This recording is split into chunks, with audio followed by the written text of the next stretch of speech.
6 months after leaving his job at the White House, where he was a senior advisor to the president, Donald Trump's son-in-law, Jared Kushner's brand new private equity firm scored a $2 billion investment from Saudi Arabia's sovereign wealth fund. According to documents obtained by the New York Times, before making that massive investment, the Saudi Sovereign Wealth Fund had a panel of experts screen Jared Kushner's proposed deal, and they did not like it at all. In fact, they called it unsatisfactory in all aspects. The panel objected to what they called the inexperience of the fund's management and the possibility that the kingdom would be responsible for the bulk of the investment and risk. The panel voted unanimously against agreeing to the deal. So pretty clear, right? Not going to happen. Sorry, Mr. Kushner, this just isn't the right fit for us. Not so fast. Because days later, the fund itself, led by Saudi Crown Prince Mohammed bin Salman, also known as MBS, the fund overruled its own advisory panel. They went ahead against the unanimous advice of a panel of their own experts and invested with Jared Kushner. So that is all shady on its own. But where it gets really bad is when you look back at the things that Kushner did while he was inside the White House, things that Saudi Arabia and MBS in particular seem to really, really appreciate.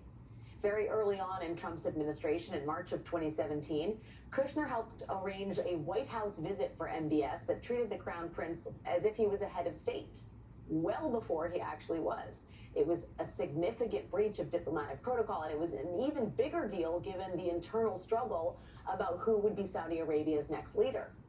Then in May of that year, Trump made the unprecedented decision to make Saudi Arabia the site of his first foreign trip as president. Do you remember this video?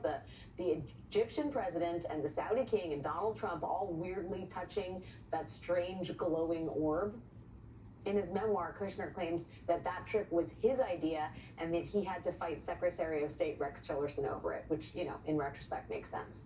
That same month, Kushner helped negotiate a $110 billion weapons sale to Saudi Arabia. Then in October, Jared Kushner took an unannounced trip to Saudi Arabia.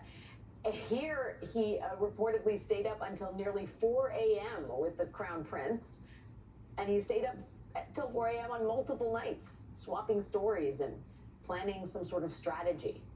The very next week, the Crown Prince started rounding up hundreds of Saudi Arabia's most powerful people, including his own direct competitors for the throne. And they were held, some of them for years, as prisoners in the Riyadh Ritz-Carlton.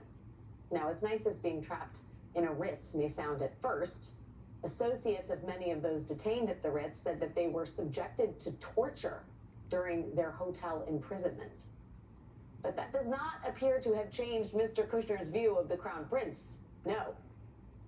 Then, of course, there was the brutal murder of Washington Post columnist Jamal Khashoggi. Well after the CIA concluded that MBS had personally ordered Khashoggi killed, well after that became a global disaster for the Crown Prince, who was trying to make a name for himself on the world stage. Long after that, and after the Crown Prince's Ritz-Carlton purge, Jared Kushner was still defending him, saying things like, yes, the Crown Prince made a few missteps, but he is a good ally. Now, I wanted to stick a pin in that incredibly sketchy $2 billion deal by former President Trump's adult son-in-law, Jared Kushner, who was actually an official in Trump's administration, influencing policy directly.